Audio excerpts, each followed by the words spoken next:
Welcome to Highland Presbyterian Church. We are delighted that you are here, whether you're joining us here in person or you are online.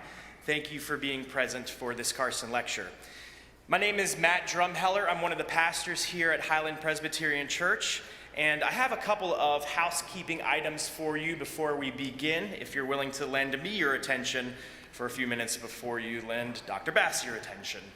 If you need restrooms while you are here, you can find them out the narthex, past the chapel, down the hallway to the left. There are also water fountains located down that hallway if you need those. You will have noticed on your way in, and you will see on your way out, that a number of Dr. Diana Butler Bass's books are available for sale out in the narthex. She will also be here after the lecture this evening, signing books. If you would like to get a book and have it signed, that opportunity will be open to you. If you are a Highland Presbyterian Church member and you will be here tomorrow, maybe wait till tomorrow to get your book signed so we can be hospitable for the folks who are not going to be here tomorrow who are from outside of the church. That would be deeply appreciated. We have, as part of our set of books available, Diana's brand new book, A Beautiful Year. We are one of the 3 locations in the country that you are able to get this book before it is released in November. So I'm very excited about this. This is kind of a soft launch for this new book, and she's going to be talking a fair bit about this book this evening. So I encourage you to get that book ahead of the crowd this evening. I also want to draw your attention to Diana's Substack. This is The Cottage. And there will be a sign-up sheet that's going to be going around the group here this evening. You have an opportunity to sign up on old-fashioned paper with pen. It's wild, for Diana's Substack. She promises that she will not sell your information. This is purely for the use of the Substack, and that Pastor Allison's going to be sending that sign-up sheet. Diana's husband, Richard, is with us here this evening, and he asked you to print legibly because he's the one that has to take the addresses and enter them in. So he will appreciate that from you. Before we begin with this installation of the Carson lecture, I do have a few thank yous that I'd like to go through. Byron is from Hearts and Minds. He's going to be coming up and talking to us, Byron Borger, in a few minutes, but I want to thank him. I'm going to get you in a second. Not yet, though, Byron. I want to thank him and Hearts and Minds for being here with us and bringing the beautiful set of books that they brought. I'd also like to thank the Presbytery of Donegal for supporting this year's Carson lecture and helping us with the publicity. I'd like to thank the Highland Presbyterian Church staff for their help making this weekend a reality. And I would like to thank the planning team. If these folks would please stand as their names are called, I'd like to recognize them. Ellie Lacasse, Judy Berg, Juanita Fowler, and Sarah Royer is also around here somewhere. Would you please give those folks a round of applause? And actually, Sarah, I'm going to pick on you a little bit more if you'll stand up again for a little bit longer. Sarah's mother, Sally Mars, established the fund to support the Carson Lecture in honor of her mother and Sarah's grandmother, Ruth Carson. Ruth placed a high value on education and spiritual growth. This series began to encourage spiritual growth for the congregation of Highland and for the broader Lancaster community. So a big thank you to Sarah and to her family for this series.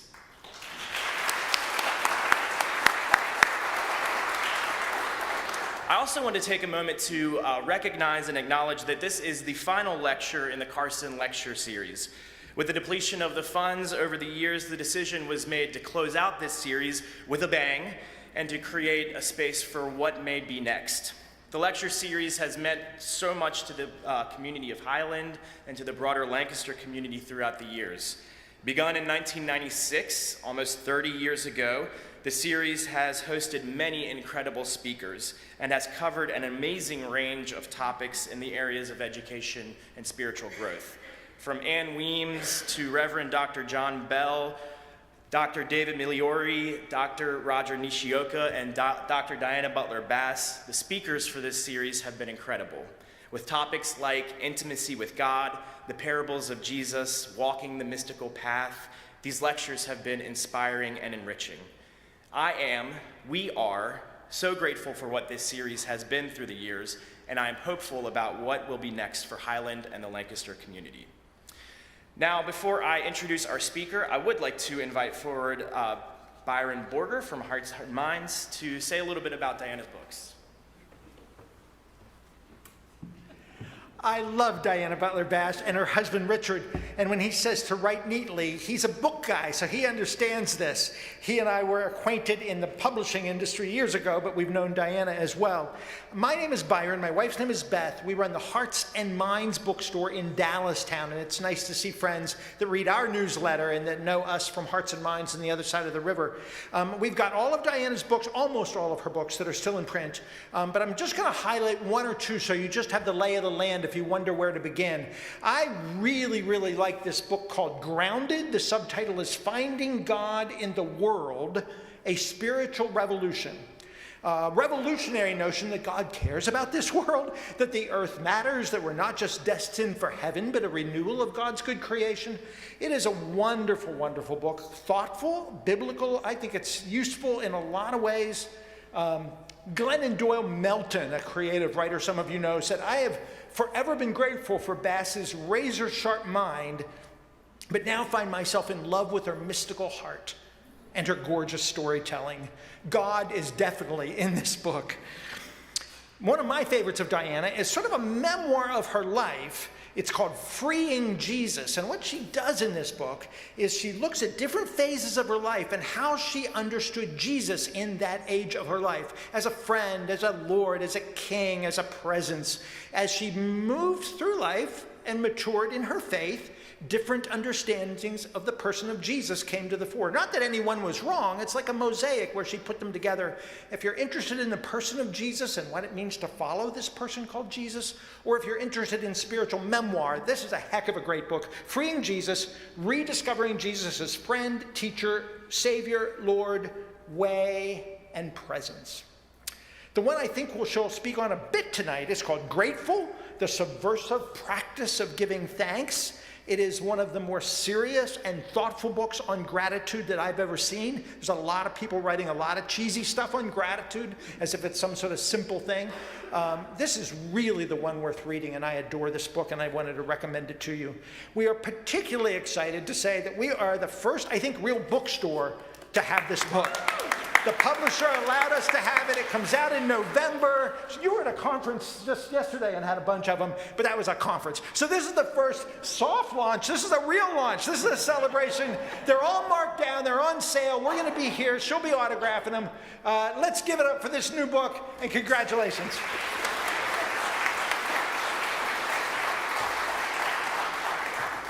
Now to this year's installment of the Carson Lecture, it is my pleasure to introduce you to Dr. Diana Butler Bass, someone whose voice many of you already know and love, someone who consistently brings a fresh perspective on faith. Diana is a scholar, a storyteller, a public theologian, and one of the most trusted interpreters of faith in our time. She holds a doctorate in religious studies from Duke. She has authored now 12 books, and she is a frequent contributor to national publications. More than her credentials, she brings joy, curiosity, and courage to the way she sees God moving among us. Diana helps us to see ourselves, our world, and God in new and transformative ways. Whether she's writing or preaching or sending out her Sunday musings, her work consistently bridges head and heart, intellect, and imagination. We're delighted to welcome her back to Highland tonight, and we're delighted for her to share her wisdom and her wonder with us again. I hope that you will be enriched. There will be a Q&A time at the end, so I hope you will also have lots of questions for Diana. Please welcome Dr. Diana Butler Bass.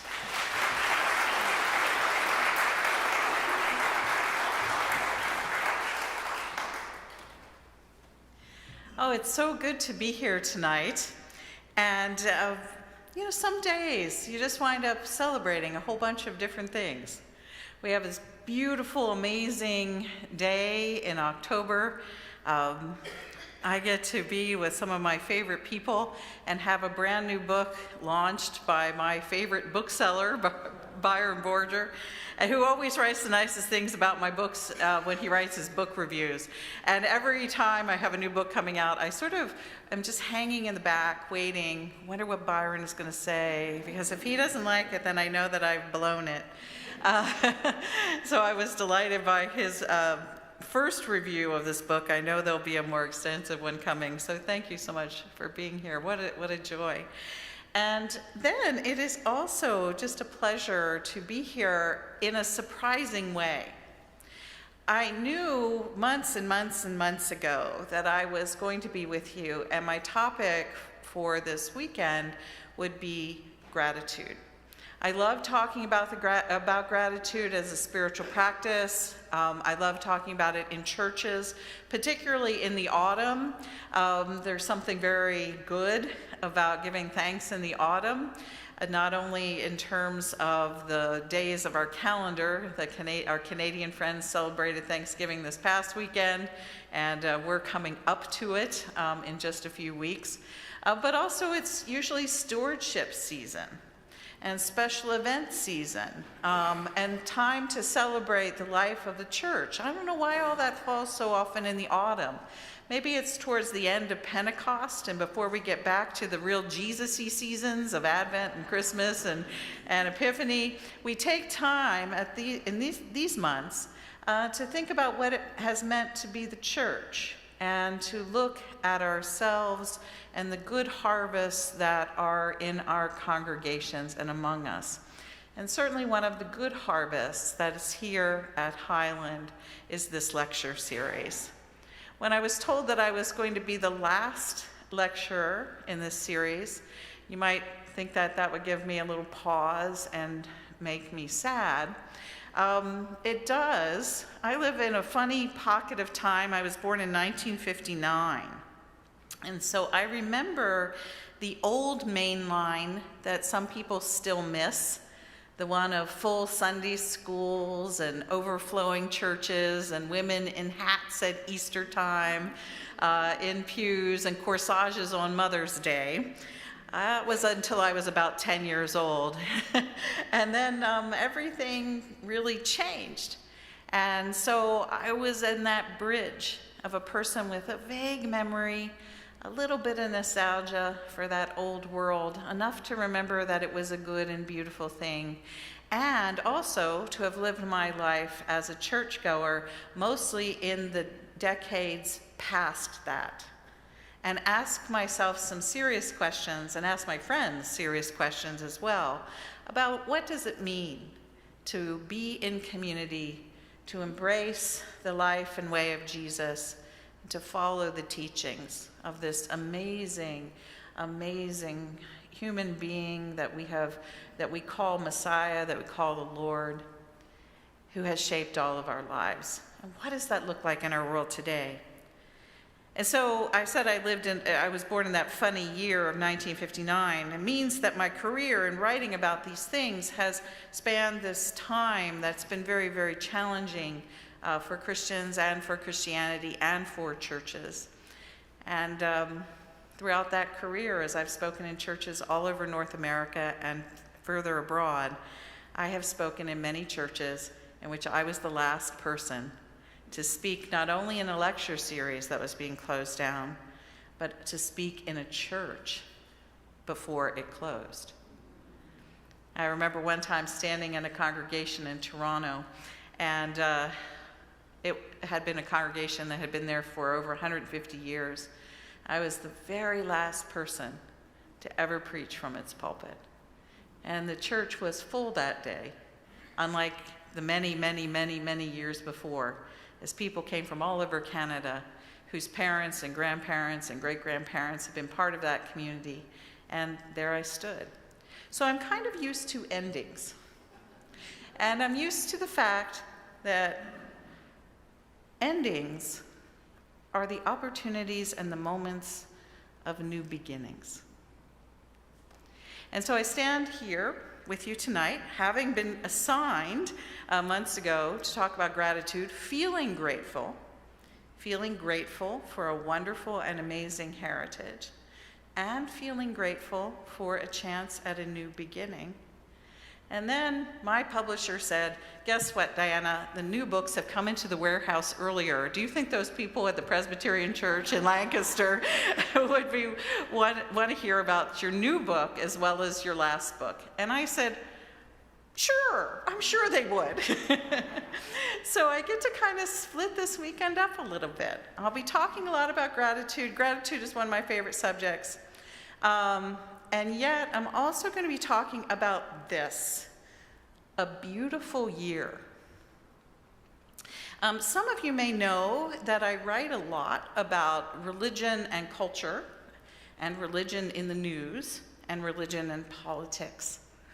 My mother, who was born in 1939, taught her daughter, who was born in 1959, that she should never talk about those two things in public. I have spent my whole life rebelling against mother's advice. I'm not going to talk about that tonight because it is such a fractious time to talk about politics, but I do sometimes talk about that. I talk about my newsletter. I talk about it on a podcast I do with 3 friends of mine who are a little bit younger than me, and there are 2 other historians and a sociologist of religion, and we have kind of a wild time when we do that. We had last year in the fall, my friends on this podcast, a little tour that we did of states that were primarily red states. We did a Save Democracy tour, and we went to talk about democracy and Christianity, and we were so good because we actually followed the rules that you couldn't ever do anything partisan in a congregation.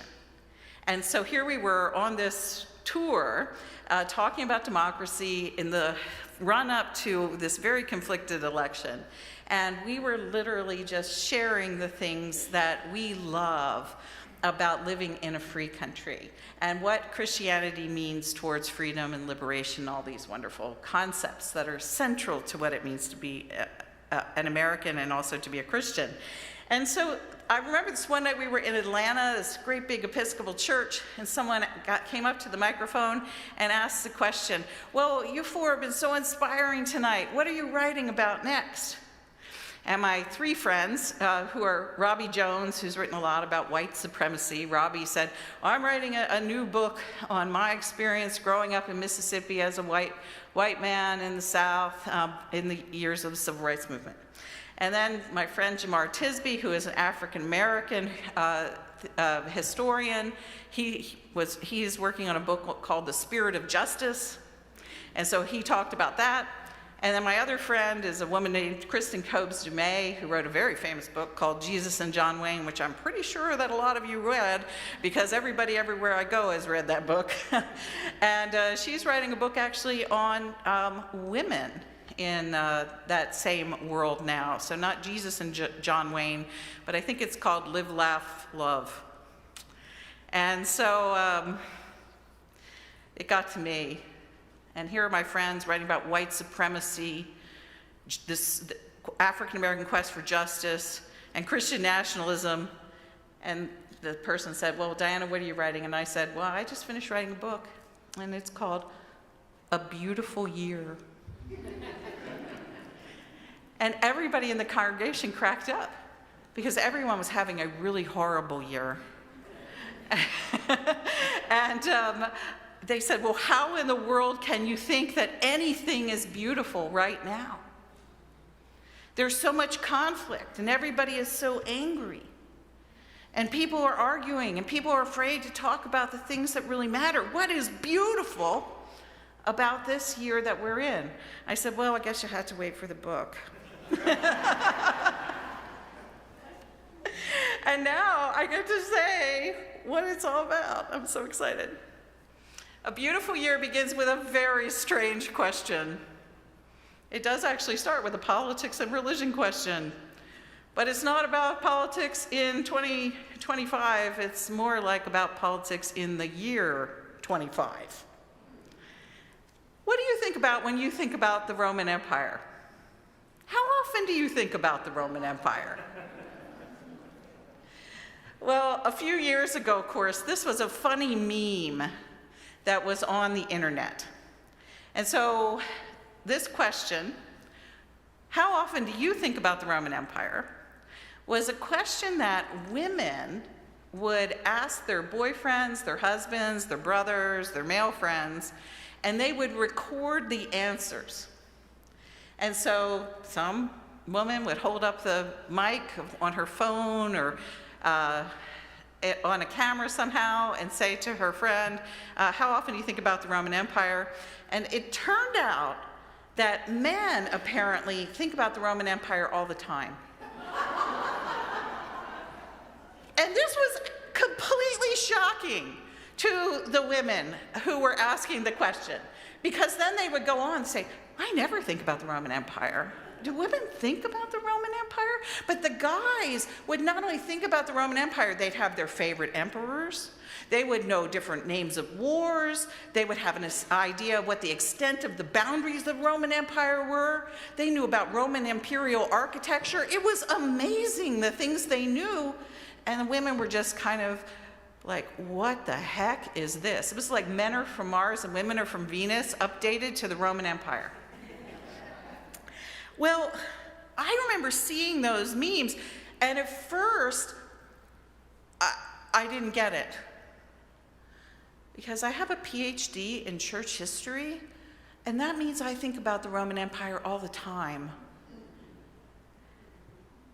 Because if you're a historian of Christianity, you actually do think about the Roman Empire all the time. You can't avoid thinking about the Roman Empire if you ever open the Bible and read the New Testament, because the Roman Empire story is the story behind the Jesus story on every single page. But then there's also a simpler reason why I think about the Roman Empire all the time, and that is this. I have a calendar.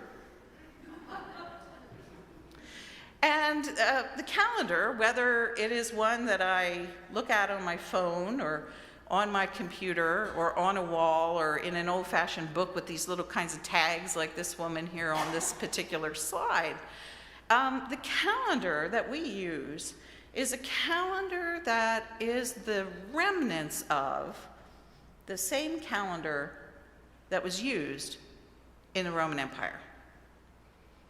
The calendar we have today is named after Roman gods. The months of the year are named after Roman gods, Roman emperors, and Roman numbers. And our days of the week, it used to be, and in some European languages is still the case, that all 7 days of the week are named after something Roman. It just so happens in German and English, a couple of them got switched up, and the Germans got a little angry at having so much Roman stuff around. So they kept 3 Roman names for days of week, and they put in 4 that were pagan Norse gods. We have a calendar that's essentially a modification of an ancient calendar that has been in effect for 2 millennia that was created by the Roman Empire. You know, the 4th of July that we celebrate the birthday of America, that's actually the 4th day of the Emperor Julius Caesar, which kind of gives you pause to think about the fact that American independence is celebrated during a month named after this guy up here on this slide. Shouldn't it be like the 4th day of Thomas Jefferson? Or something to that effect? Shouldn't we have renamed these months a long time ago? Well, calendars mark the way we think about time. Everybody here was born in a month that's named after a Roman god, a Roman empire, a Roman emperor, or a Roman numeral. Everybody. Every one of us. And that Roman calendar that still is around, that still shapes our flow of time, has these names, and deep within it are these memories of Roman heroes, Roman festivals, Roman celebrations, Roman battles. Essentially, it's a celebration of Roman imperialism, Roman militarism, and an old version of the Roman economic system is actually part of this same calendar. That's a lot of the Roman Empire. And I guess it means the women who were laughing at their husbands, boyfriends, and brothers were kind of wrong. Because this calendar has been shaping us silently through all of these many centuries, to the point where we don't even notice it shaping our days. Now, in the 1500s, there was some attempt to modify the calendar. There was a pope who got in there and kind of changed some things around and took the Roman calendar and modified it into a slightly more Christian calendar. There have always been days that were cobbled in to celebrate saints, etc., along the way. But then Protestants got a hold of the whole thing and said, we don't like all this Catholic stuff in the calendar, so we're going to take all that out again, and we're just going to have a regular calendar. And very little of the medieval Catholic calendar, which was essentially the Roman calendar with a lot of Catholic saints' days put on it, very little of that calendar made it through to the modern era, which was just a simplified version of the Roman calendar with just a little bit of Christianity sprinkled in as memory. But deep within the Christian tradition, there's something else. There's actually another calendar. And this is a picture of the liturgical calendar. You'll notice that it's not a calendar that exists on pages that you turn, but rather it exists as a wheel of time. The Christian calendar takes up essentially one half of the year is the story of Jesus. One half of the year is the story of us, the people of God. And the story of Jesus, half of the year, spins through a good number of seasons. And those seasons are marked here on this picture: Advent, Christmas, Epiphany, Lent, Easter. And then there's the day of Pentecost, which is essentially the hinge day that takes us into a season called Pentecost, or ordinary time. I love that phrase. I love the use of that term for half of the year, is ordinary time. And during the story of Jesus half of the year, we remind ourselves of the actual life of Jesus. Jesus' birth, what it was like to wait for that birth, and then what it was like when the Prince of Peace arrives here with us. What does it mean for God to be with us here on earth? We celebrate Epiphany, which is a season of light. Those seasons, those first 3 seasons of the church year, the Christian year, Advent, Christmas, and Epiphany, I call them the season of light. It's my favorite part of the church year. In a beautiful year, it was really hard for me not to write the whole book about Advent and Christmas and Epiphany. I love that part of the year so much. But one of the things I love about it is that Advent starts in the Northern Hemisphere during the darkest time of the year. We're almost there. And so we go in to Advent right after Thanksgiving, usually around December 30th, or November 30th, December 1st. And through those first weeks of Advent, we're moving deeper and deeper and deeper and deeper into the darkness. And as the darkness deepens, what do? We light a candle, 1 candle a week. And that 1 candle a week slowly lightens a wreath. And the wreath is about looking for the light in the darkness, looking for the light that will light our way during the deepest, most frightening time of the year. At Christmas, we get a vision of light, the angelic light coming from heaven, the light of the star, that the first story after Christmas that switches the Christmas season into Epiphany. And we go through Epiphany with the wise men following the light of that star, and slowly the light begins to move out into the world.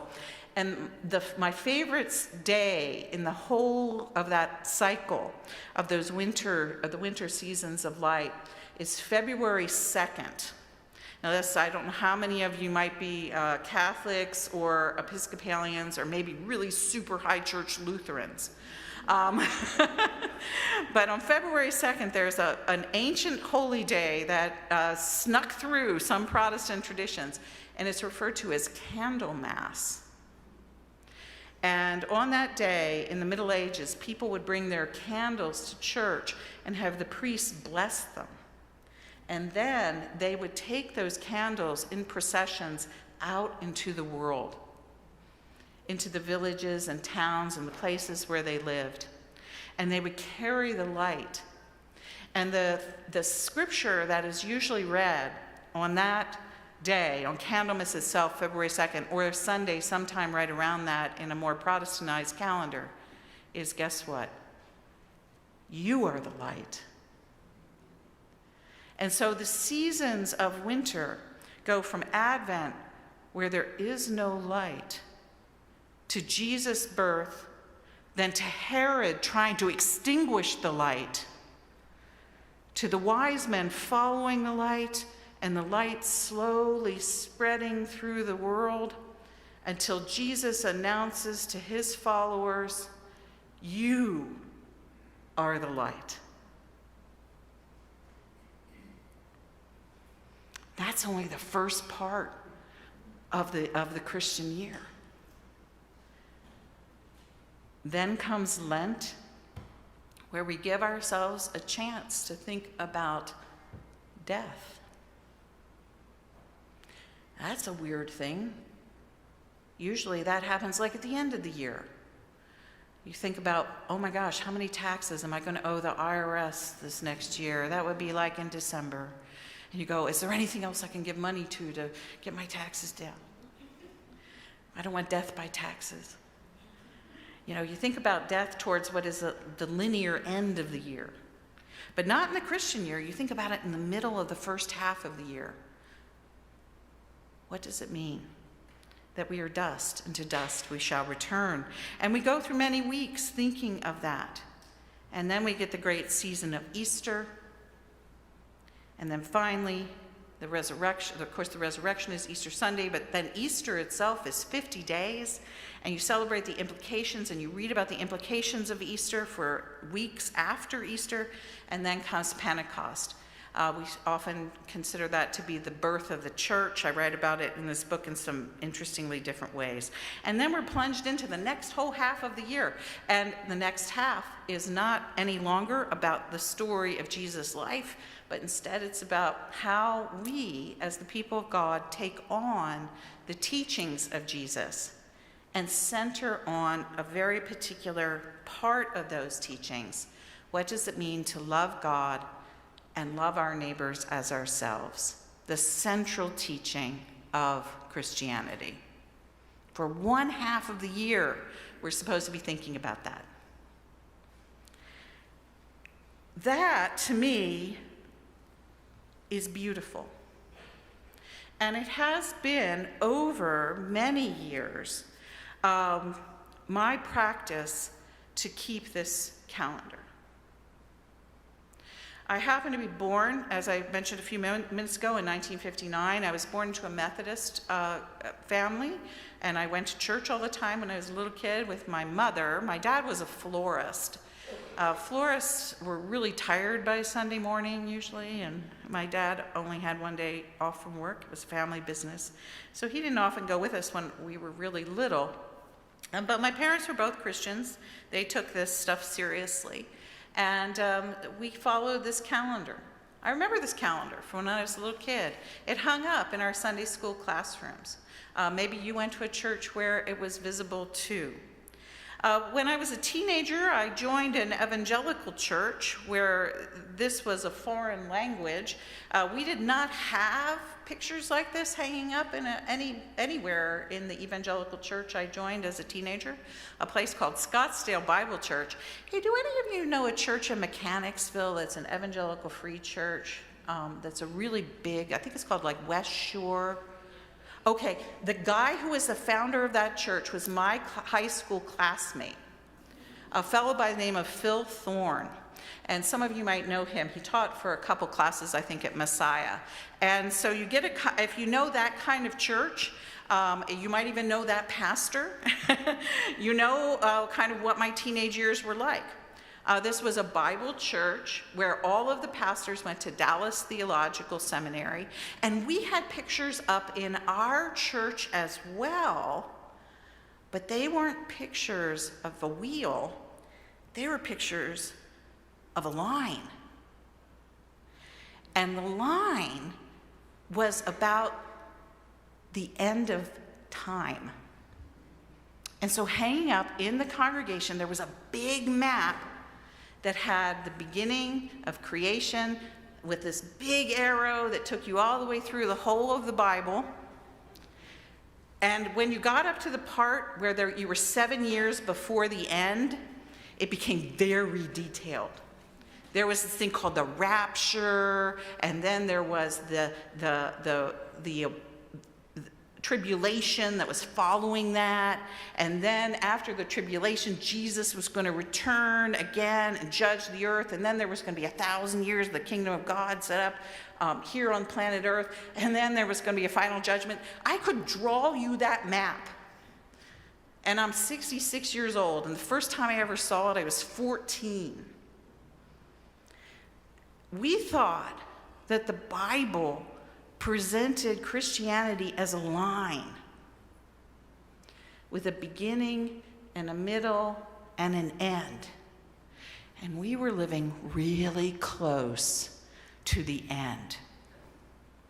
And in the Bible study of my teenage years, we used to sit around and we used to read the news and look for signs in politics because we were trying to figure out how close the end was.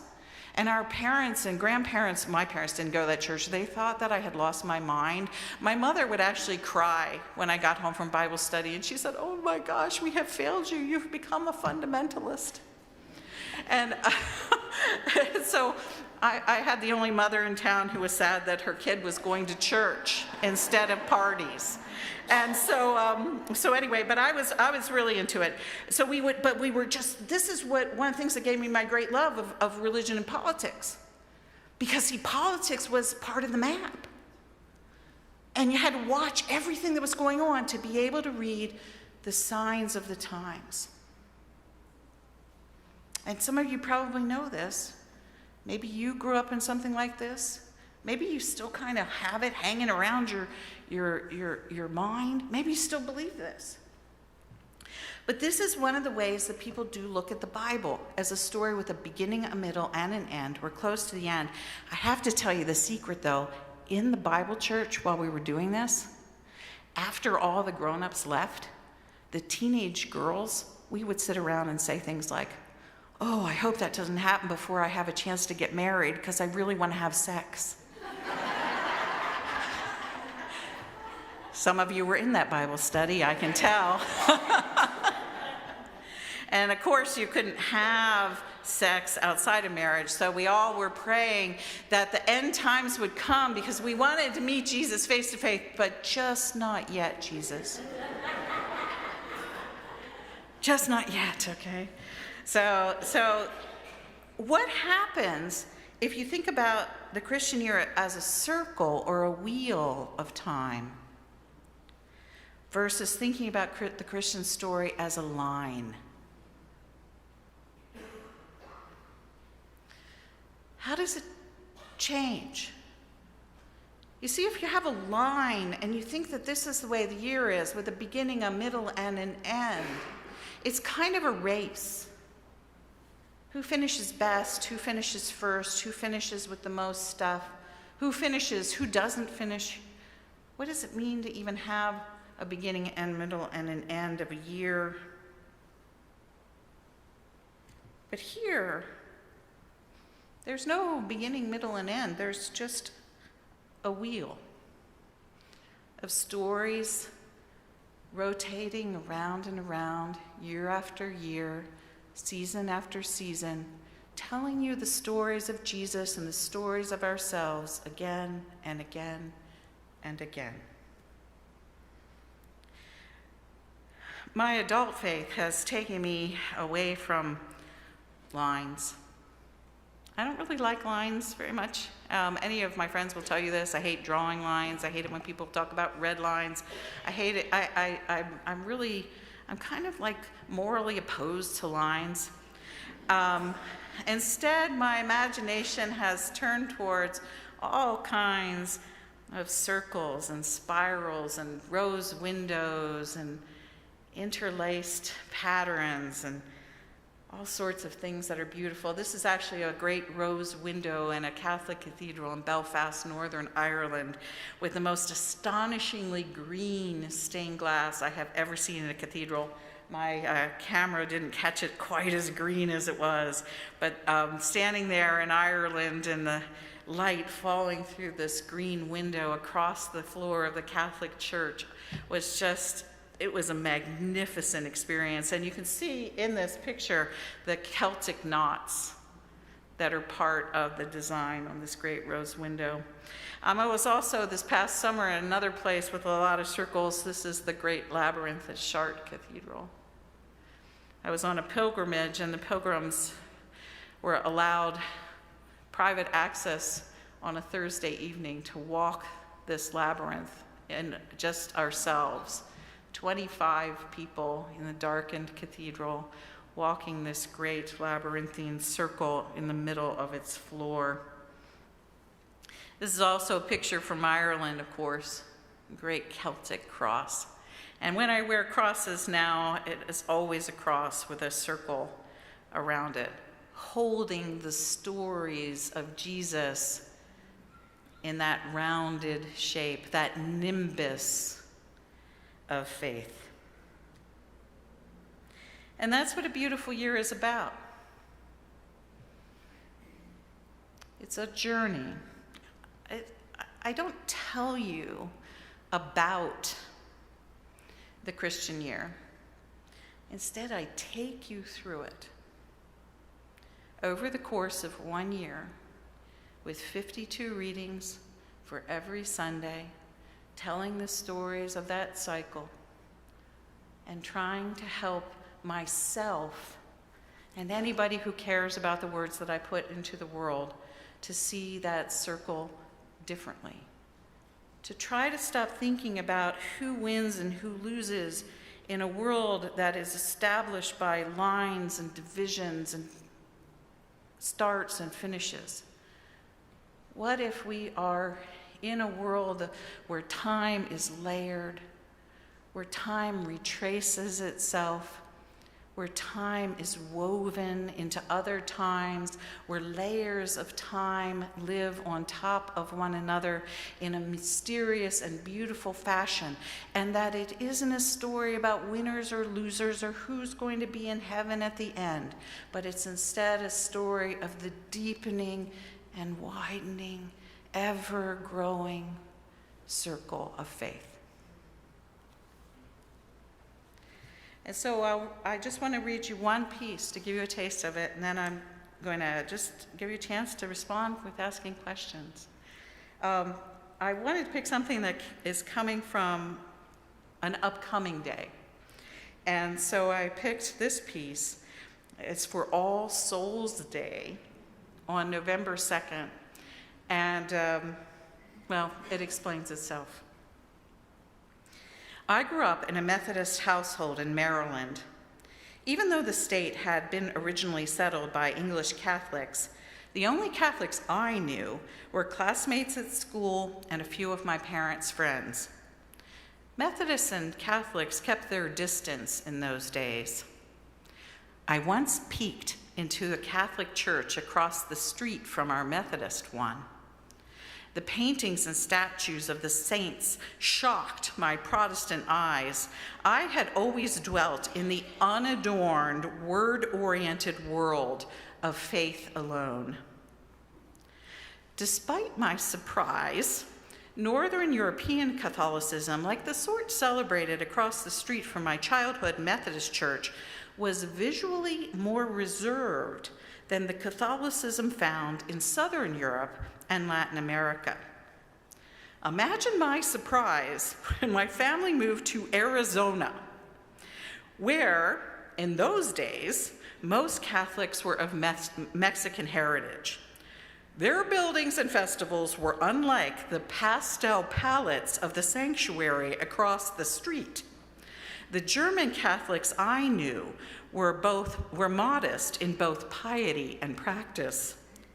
But in Arizona, these Latin American churches nearly exploded with color and decoration, especially on November 2nd, the Day of the Dead. Until we moved to a border state, I had never heard of All Souls Day or the Day of the Dead. These vibrant celebrations made absolutely no sense to me. Painted skulls and vibrant rainbow colors, women wearing death masks, twirling in voluminous hoop skirts, altars to the ancestors laden with flowers, food, and photographs, the entire world looking as if it had been painted by Kandinsky or Pollock. Or, as I would later learn, since white children really weren't taught about Hispanic artists then, by someone like Frida Kahlo or Diego Rivera. It was overwhelming. How can these people be so happy about death? You see, death haunted my family. My father's mother died when he was barely 6. His grief-stricken father, a cold man who never displayed emotion, kept his 8-year-old son, the eldest, at home and put him to work in the family business. But he sent the 2 younger boys, including my father, away to an orphanage. My father rarely spoke of it.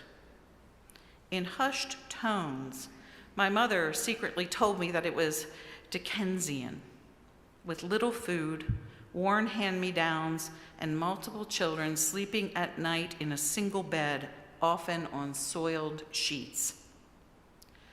Maternal death, especially in the depths of the Depression, with no social services to speak of, was traumatic for children, those who suddenly found themselves cast off. It is hard to imagine my father's fear. "Mommy," he cried every night.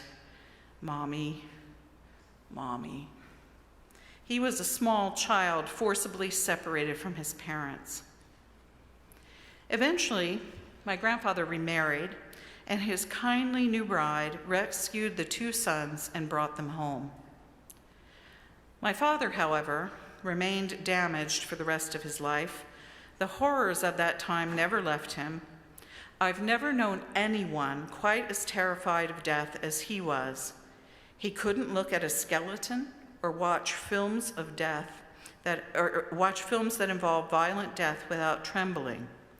His fear didn't arise from queasiness, a love of worldly things, or some attachment to material goods.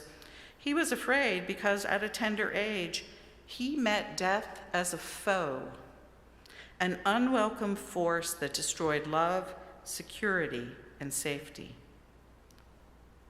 How can anyone celebrate death? People tell me that the Day of the Dead doesn't celebrate death.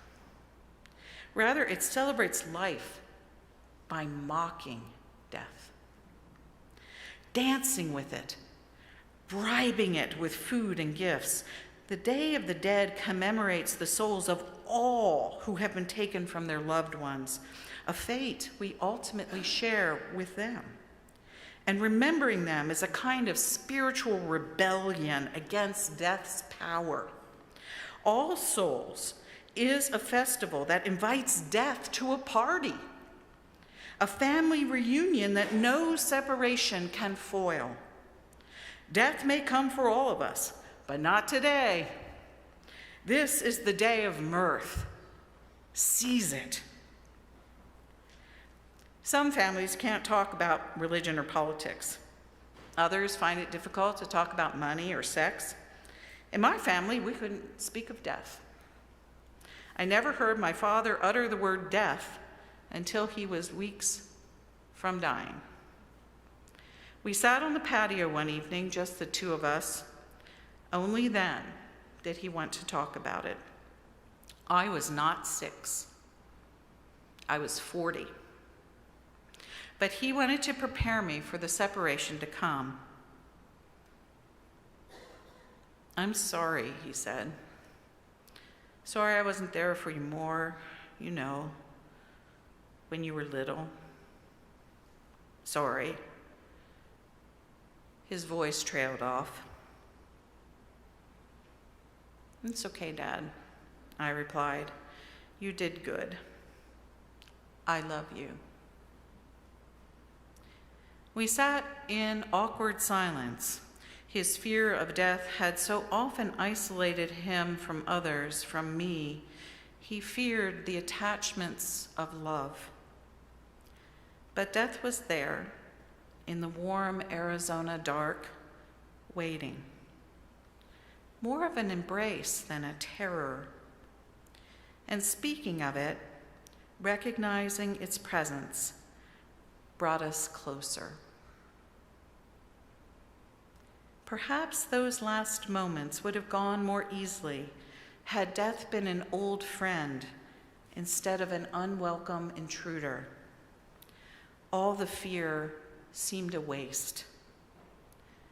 My father's party was only beginning.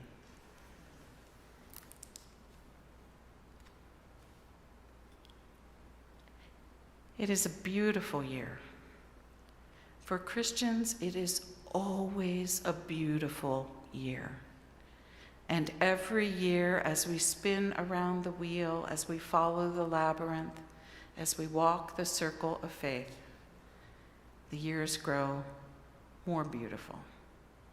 One beautiful year after another. Having a different calendar gives us an alternative sense of story, an alternative sense of time.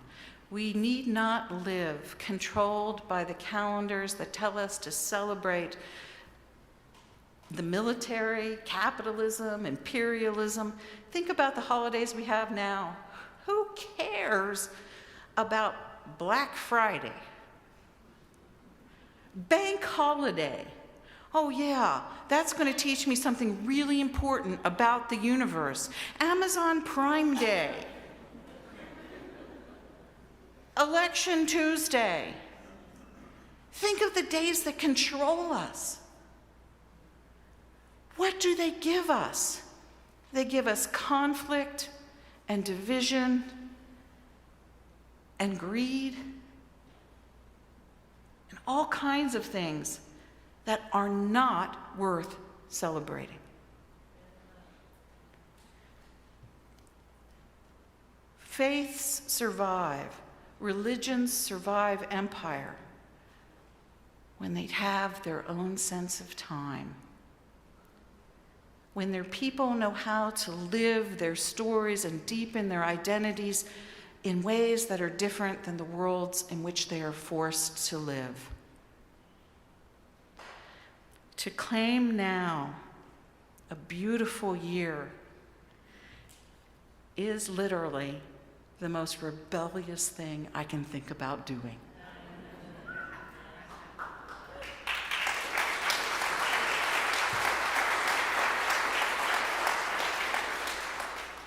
And I invite you to remember, to live that story this year. The story of Jesus, the story of us. The story of a God who came and dwells among us, God with us. The God who spoke against empire. And the story of us, a people who are called to one thing, because once you center around that whole circle, the thing in the very center is always the same. Love. The love of God and the love of neighbor. And you know what?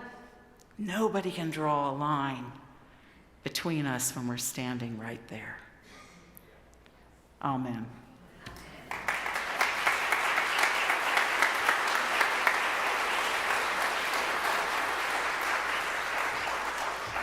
So we have a few minutes for questions, do we? Let's answer some questions. Sure. Who has some questions for us to answer? Are there thoughts you have, questions that you have for Diana? I'm going to come all the way to the back. Great. I love questions.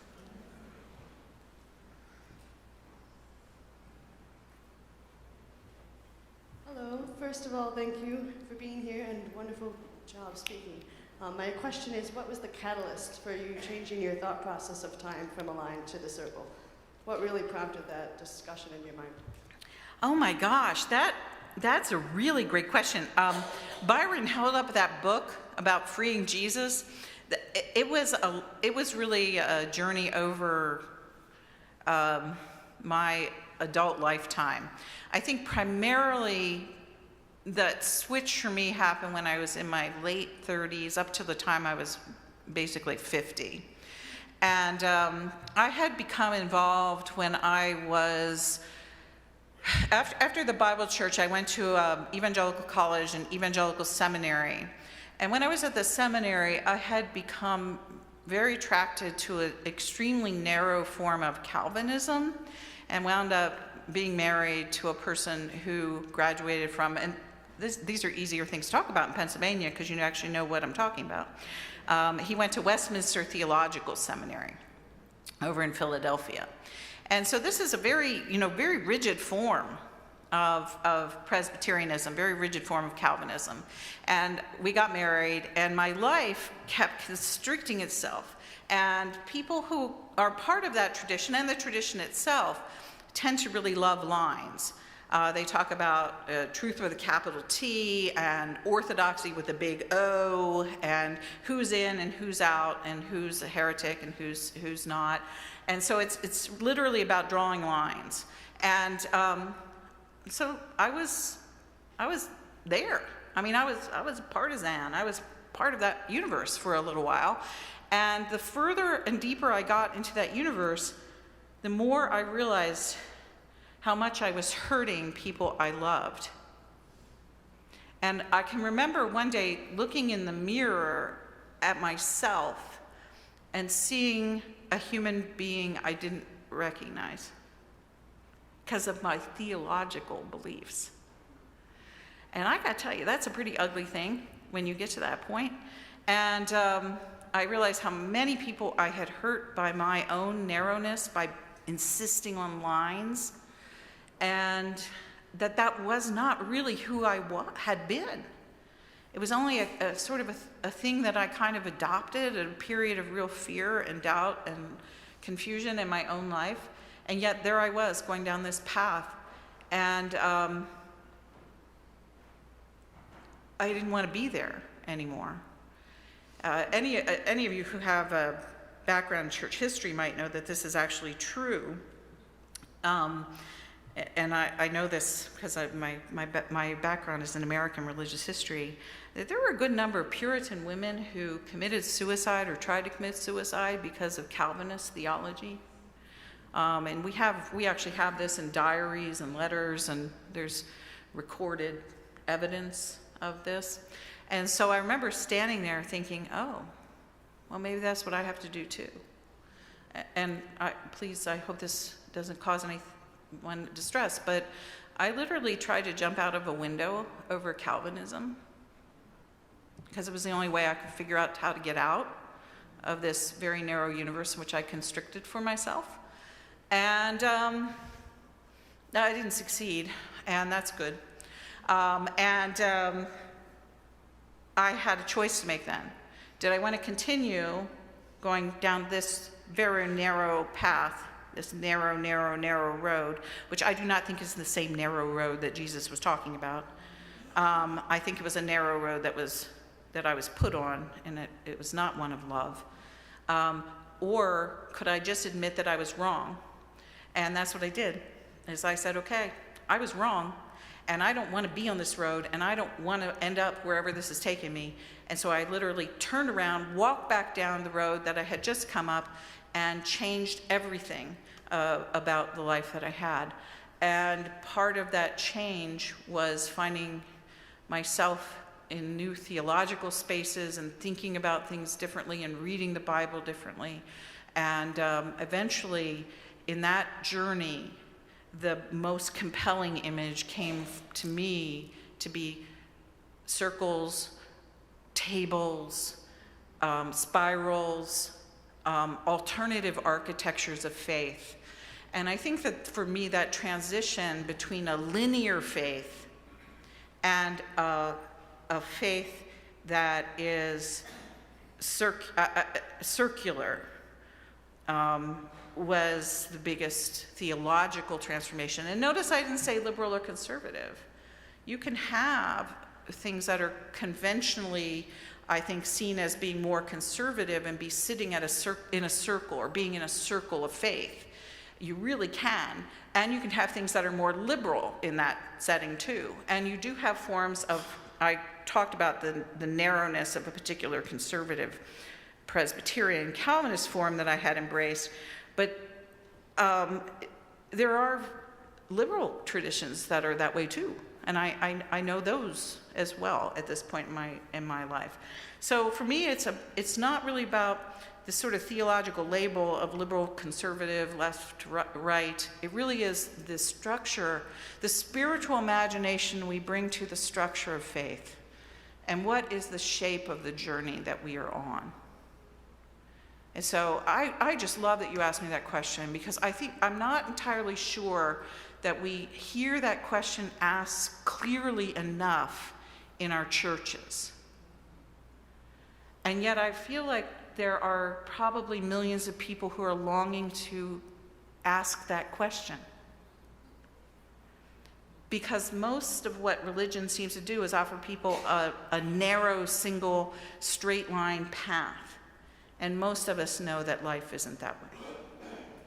And so, yeah, thank you very much. Thank you. Any other questions? It's right here. Okay, we've got a couple more, yeah. I was down at the No Kings rally today and heard a sentence on which I'd like to hear your comment.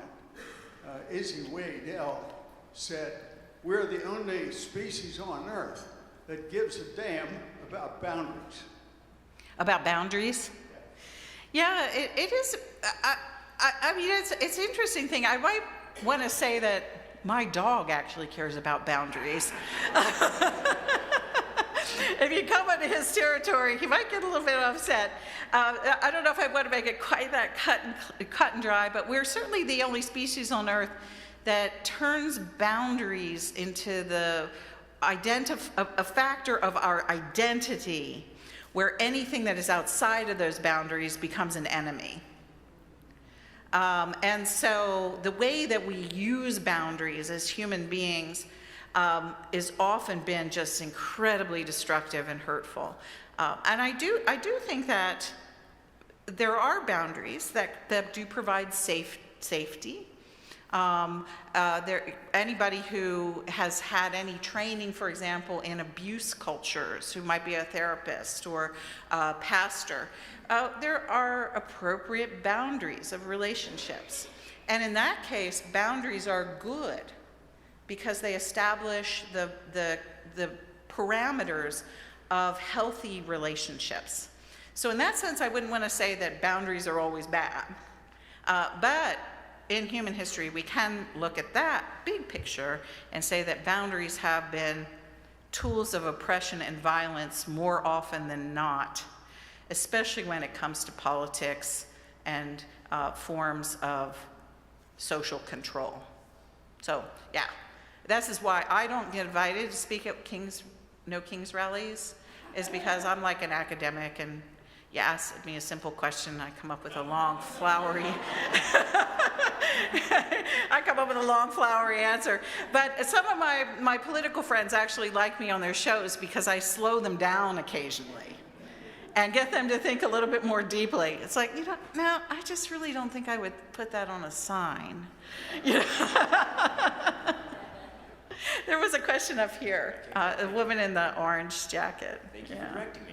Appreciate it. Any comments on the challenges of the established church since COVID? Oh my goodness gracious. You know, I would always want to put the COVID question in the larger question of just COVID. I think COVID made us all insane. And so it really isn't just part of the established church that's struggling or suffering right now. It's everything. I mean, whatever happened during COVID, it made our politics worse. It made our friendships worse. It made our economy worse. It made our global relations worse. And so essentially, if you're struggling in an established denomination, just welcome to the club of human organization right now, is that we have been through something that is enormously difficult psychologically. Think of what the Black Death did to Europe. The Black Death basically completely turned around, upside down, inside out European culture for about 100 years following it. People could not cope with the fact that there was so much loss and dying and fear that they had to live with. And you know, I do have a couple essays that were written during the pandemic in this book, and one of them in particular was written for Ash Wednesday. And that when I wrote the essay originally, it was called Just Another Ashy Day. And I was in a foul mood that day, because it was like, oh yeah, Ash Wednesday. Tell me what day this year I haven't thought about dying. Because we literally spent 3 years of our lives, if we stop and think about it, worried about whether or not we were going to die of some strange disease that if we caught it, we didn't know what was going to happen to us.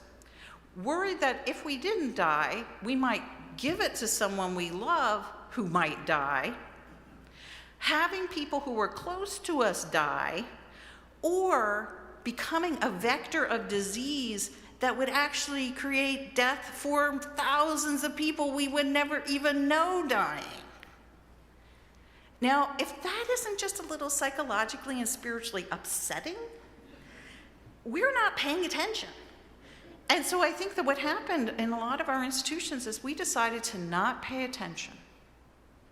We decided to push all those questions down, the pain, the doubt, all of that stuff, and just try to go on and pretend that it was all okay. We're all just going to go back to the way it was. The world will never go back to the way it was before COVID. In the same way, the world never went back to the way it was before the Black Death. Period. I was just with John Philip Newell in Richmond, Virginia, and we talked about, interestingly enough, St. Julian of Norwich, who, during the Black Death, almost died, but instead of dying, she was actually on her deathbed when her mother called the priest. They were closing her eyes to give her the last rites when it became obvious that she was going to lift up out of the disease, that she was going to recover. And after that, it appears that the rest of her family was completely wiped out. And she wound up becoming what's called an anchoress, so she locked herself in a hermit's cell, attached to the Church of St. Julian in Norwich, England. Her name is not Julian of Norwich. We do not know this woman's name, but she took the name of the church where she was living in essentially a closet that was at the back of the church, and one wall was with the church and the other wall faced into the world. And there were two small windows in this little cell. One window looked into the sanctuary and one window looked out into the world. And that's where she lived the rest of her life. And she wound up writing the first ever book written by a woman, the first ever spiritual devotion book written by a woman in the English language. And it is the book that is called The Showings or the Revelations of Divine Love.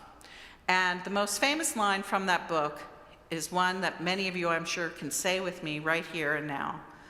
All shall be well, all shall be well, and all manner of thing shall be well. And so John Philip and I were talking about that idea of Julian of Norwich, the Black Death, and wellness and spirituality. It was absolutely fascinating conversation. But I think that the upshot, and the reason I share that with you, is that what happened to Julian in that cell and in those revelations of divine love, she presents a theological vision that was completely at odds with the political currents of her own world and the theological currents of the medieval church. And she was literally like sitting in this cell, and she was looking at both sides, and she saw how both the world had failed and the church had failed. And in that cell came a different vision of God, of faith, and of love. All shall be well, all shall be well, all manner of thing shall be well. So the question, what about the institutional church? Maybe the institutional church should stop thinking about the institutional church and maybe just put itself in a little cell and look outside its windows to both the church, or both the world and what the church has been, and say, God, what vision have you for us now after the Black Death has plagued us? And so, that's my best answer. I wish I had a 10-point program for that, because I probably would be able to sell it. People seem pretty desperate to know what to do in the church right now. I dream of a church that's a beloved community of honesty, of real discussion, of genuine love, where people love God, love one another, and willing to talk about all the things that hurt the world and their own souls, and that nobody's putting on a show for anybody else. That's what I'm hoping for.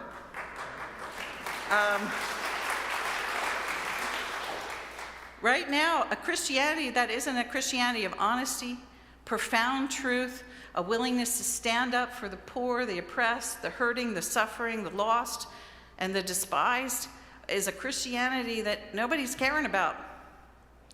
And you can think that there are big churches growing because they're doing all kinds of fancy things, but the truth of it is that those churches aren't growing either, and that everybody is in the same stew. And all across the West, Christianity is in a mess. And yet, gosh, isn't it beautiful? We need a different story. We need a different way of talking about it. We need different language. We need a whole different structure, a renewed imagination, a deeper way of connecting to our own hurts, losses, fears, to find ourselves again in a story where we are also the lost.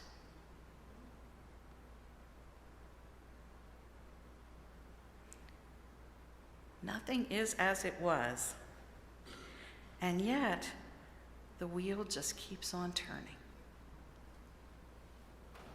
Still doing good. More questions? How you feeling? I can do maybe one or two more. How about one or two more?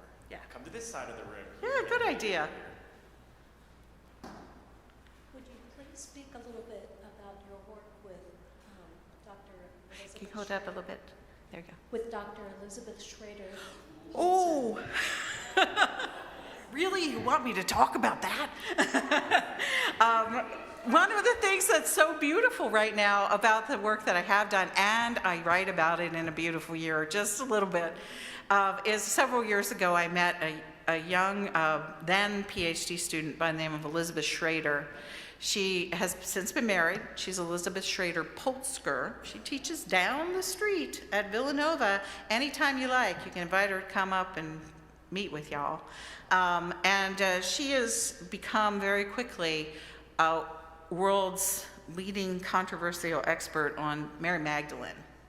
And it's because, as a textual critic, she discovered a mistake in the Gospel of John. And that mistake that she discovered in the oldest text of the Gospel of John is causing a literal uproar in biblical studies across the planet right now. She spent basically her entire summer in Europe talking to the leading New Testament scholars, archaeologists, and textual critics in the world about what she's discovered. She's in her early 40s. And if what she has discovered is true about the Gospel of John, it means that Mary Magdalene is moving from a minor character in the Gospel of John to one of two central characters in the Gospel of John, the other one being Jesus. The whole of John 11 and 12, chapters John 11 and 12, may well look different in your Bibles in the next 5 to 10 years than they look now, because she appears to have discovered, the mistake she appears to have uncovered could actually change the story that much. And I want to tell you that she is a really serious Christian. She's an Episcopalian. She's not doing this to upset you or to destroy the Bible. Her passion is that we have the best manuscripts of the New Testament that we can possibly have, so that we actually know what the story is of Jesus. And so the quickest explanation of the story is that in John 11 and 12, we have the story of Lazarus and his two sisters, Mary and Martha. And she discovered textual variations that show that Martha might well be a later addition to the text, and that there were only two characters in that story, Lazarus and his sister Mary, and of course Jesus, who comes in and heals Lazarus. And that woman, that one sister, it's now called the single sister hypothesis of John chapter 11. And if you are a scholar who is 42 years old and you have a hypothesis that's being discussed all around the world, I got to tell you, that makes your life. I've never known a New Testament scholar who had a hypothesis. But she has one. It's called the single sister hypothesis, and that's what scholars are calling it, literally all around the globe. And if the single sister hypothesis is true about John 11 and 12, that means that the woman who confesses that Jesus is the Messiah in John chapter 11 is Mary, and that Mary is Mary Magdalene. And so what that gives us, just if you want to sense the radicalness of this thing and why Elizabeth and I are working together on this crazy project, is that in the Synoptic Gospels, in Matthew, Mark, and Luke, there's a guy who confesses Jesus is the Messiah. Who is it? Peter, right. So when the question is asked, who do you say that I am? And Peter says, you are the Messiah. Jesus gets very excited with the right answer, and he gives Peter a prize. He says, oh my gosh, you are now Peter the Rock. He gives him a fancy name, and he gives them the keys to the kingdom. Okay, so on this church, on this rock, my church will be built. Okay, and so then you go over to the Gospel of John, and what's happened in the Gospel of John up until this point is that when the question is asked, who do you say that I am? It's in John chapter 11, and Jesus asked it of this character, Martha. Martha. Who is Martha? Martha appears nowhere else at all in the Gospel of John, completely out of the blue, minor character. There is a Martha and Mary in the Gospel of Luke, but they are unrelated to the Martha and Mary in the Gospel of John, because that household has no brother, and it's in Galilee, and the household in the Gospel of John has a brother, and it's in Bethany, which is just right outside of Jerusalem. They're in completely different parts of the Holy Land. The geography is absolutely wrong. And so this minor character named Martha gets Jesus asks Martha this question, who you say that I am? And she says, you are the resurrection life. That's the messianic confession, what's called the Christological confession in the Gospel of John. And so that meant that John was kind of like a weird book, because over here you get Peter, star of the show, and over here when the messianic confession comes out, oh, and by the way, some woman named Martha says that you are the resurrection life.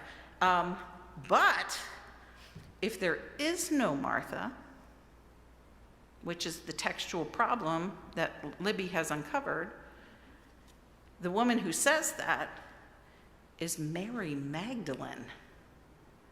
And now you got a very big deal, because that means the Christological confession in the Synoptics goes to Peter, and the Christological confession in the Gospel of John goes to Mary Magdalene. And that word, Magdalene,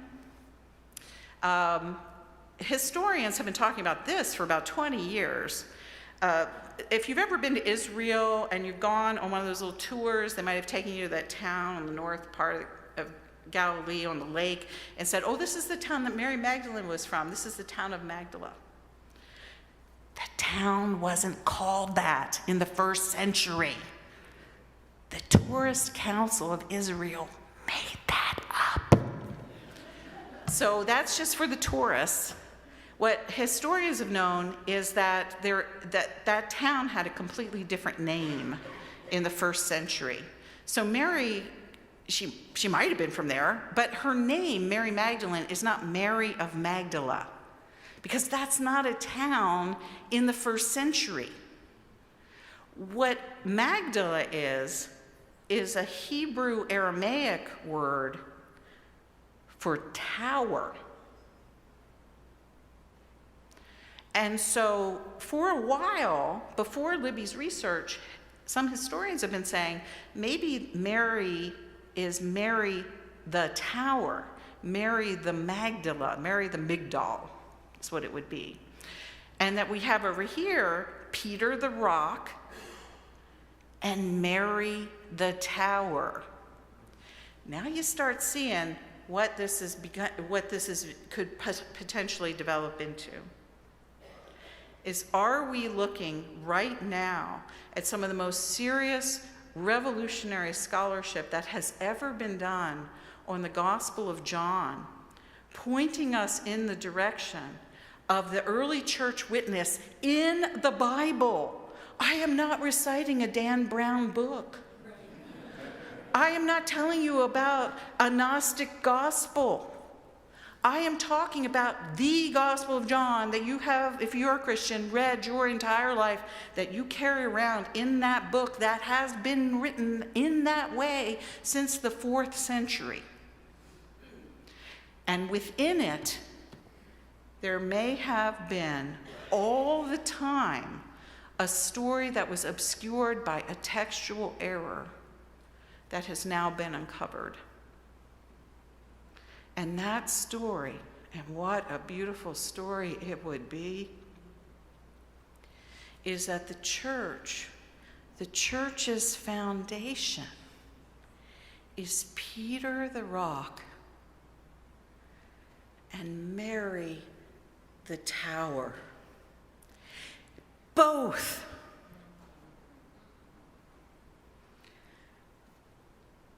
The confession of the male disciple, the confession of the female disciple, the foundation of the church at its very beginning. So that's what I'm working on with my friend Libby.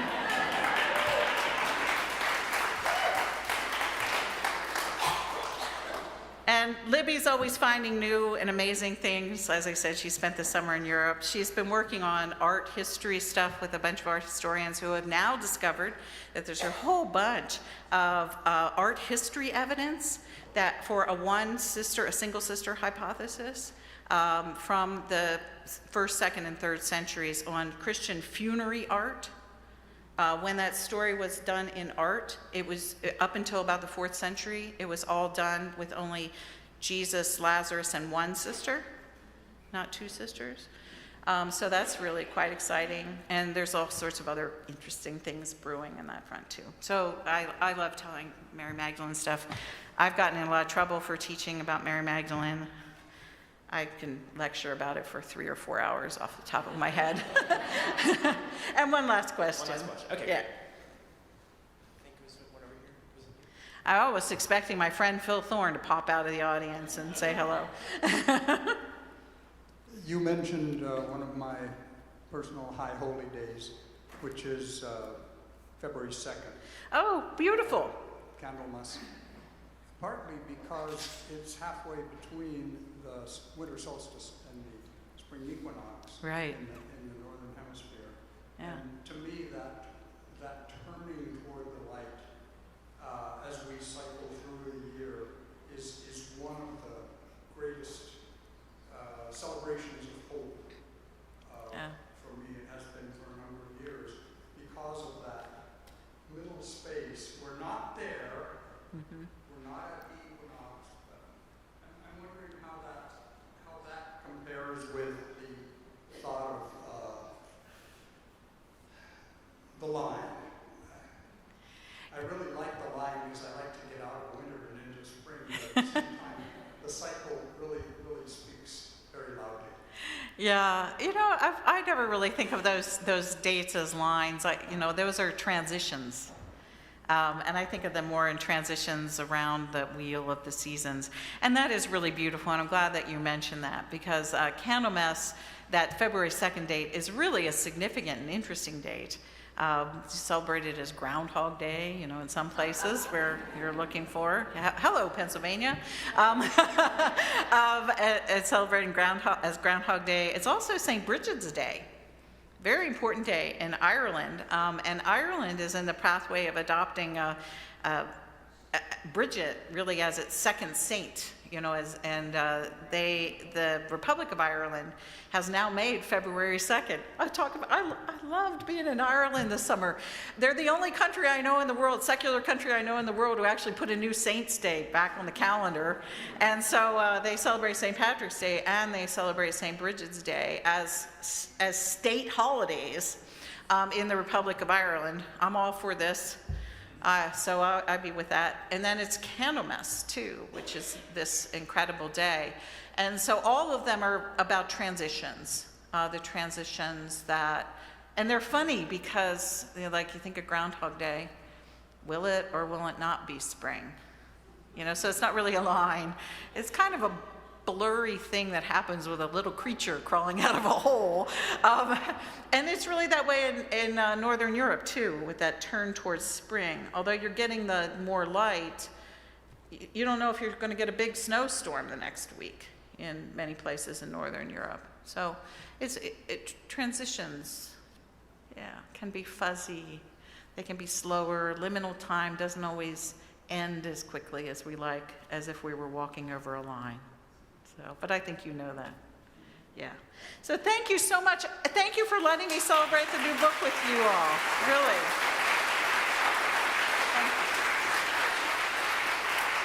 I want to thank you all for being here. Thank you for making this a part of your Saturday evening. I'm going to steal Diana away so that she can do some book signing. If you would like to have her sign a book that you have gotten this evening, if you would like to get one and have her sign it, if you would like to meet her, you can go out these back doors and then to the left into the chapel. Thank you all for being here, and if you have an opportunity tomorrow to join us either for worship or after worship for another lecture, Diana will continue to be with us. Thank you all, and let's thank Diana again.